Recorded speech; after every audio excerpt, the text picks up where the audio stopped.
Meus amigos, meus irmãos,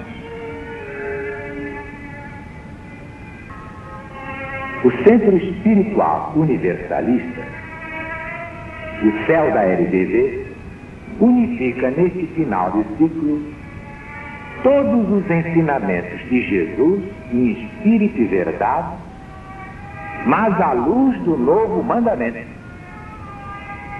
Nenhum sectarismo, nenhum ecletismo, nenhum hibridismo, porque a verdade não é híbrida, não é sincrética, não é eclética, não é sectária. A doutrina do céu é exatamente a doutrina do Cristo de Deus, acima de todas as perversidades geradas pelas religiões humanas, diletas filhas de Satanás ou do Anticristo.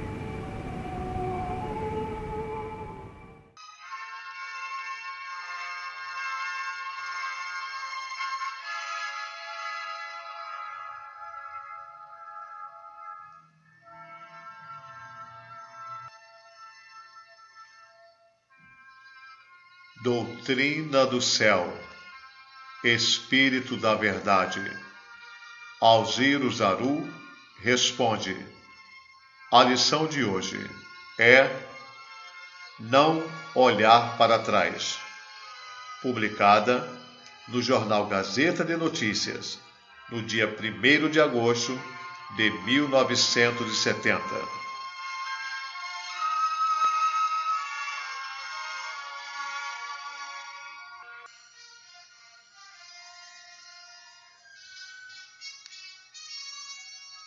Jesus fez esta advertência: aquele que, tendo posto a mão no arado, olha para trás, não serve para o reino de Deus. Como interpreta estas palavras o Espírito da Verdade?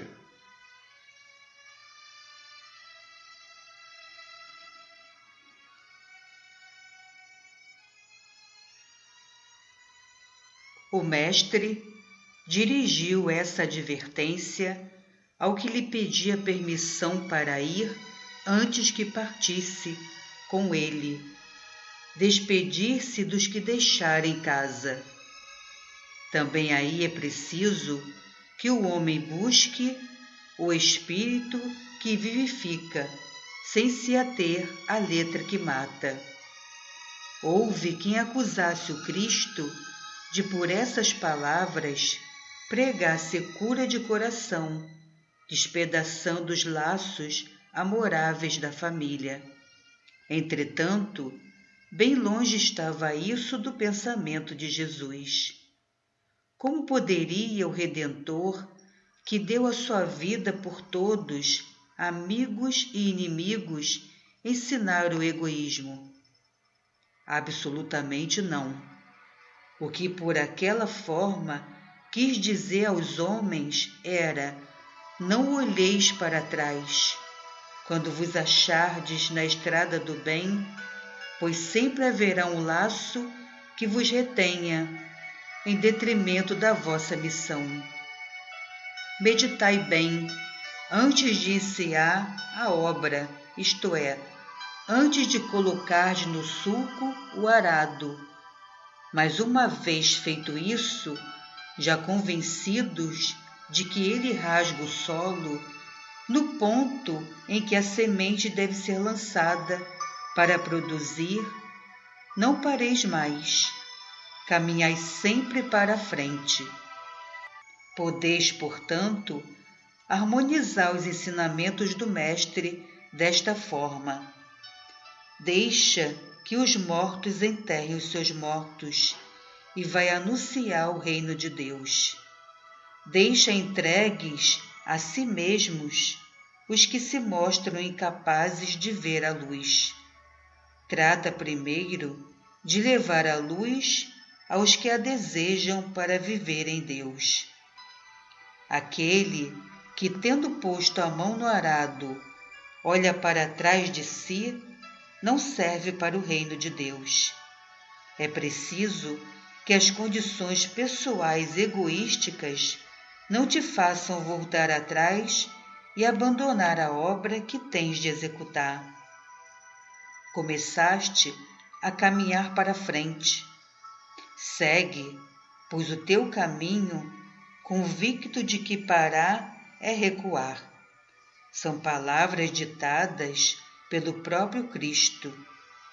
Ante tal manifestação, dirigimos aos espíritos puros que comandam a execução desta obra, mas principalmente ao Cristo de Deus, esta súplica: dignai-vos de permitir, vos agradeçamos a boa vontade que tendes de nos esclarecer e de nos dar a luz e a verdade. Que Deus nos conceda a graça de progredirmos sempre na senda do amor infinito que conduz a Ele, e na prática da caridade que se universaliza na imensidade de suas obras. Espontaneamente, o médium escreveu com a mesma caligrafia magistral: Jesus vos abençoa. Depois dessa abençoada interrupção, continuamos o trabalho, e na caligrafia anterior recebemos esta mensagem: foi um espírito intermediário de Jesus junto de vós quem se manifestou e vos transmitiu a palavra do Mestre, encarregado como seu mandatário de falar por ele. Para sentirdes a vossa posição, em tal caso, apenas vos dizemos: é a palavra do Rei de todos os reis, transcrita pelo secretário, mas selada com as armas reais. Conheceis as relações que existem entre os homens e seus guias espirituais. Sendo material demais, a natureza do terrícola não lhe consente entrar em relação fluídica com os espíritos de ordem muito superior. A transmissão das palavras do chefe planetário se faz, então, por intermédio de espíritos mais ou menos elevados, de conformidade com os extremos que devam ser postos em contato. O Mestre, com vigilante ternura, olha para todos vós e seu amor leva em conta os vossos menores esforços. Mas se, por estar Jesus muito acima dos espíritos que vos servem de guias ou protetores, estes não são por ele pessoalmente dirigidos. Com mais forte razão, entre ele e vós, são indispensáveis os intermediários. O Espírito que vos transmitiu as palavras do Mestre é um dos que recebem suas ordens e espalham, sob a sua direção, a luz e a ciência universal. Grande seja o vosso reconhecimento. A bondade do Senhor desce sobre os que se esforçam por cumprir as suas leis. Paciência, coragem, perseverança, fé e amor. Mateus, Marcos, Lucas e João, assistidos pelos apóstolos.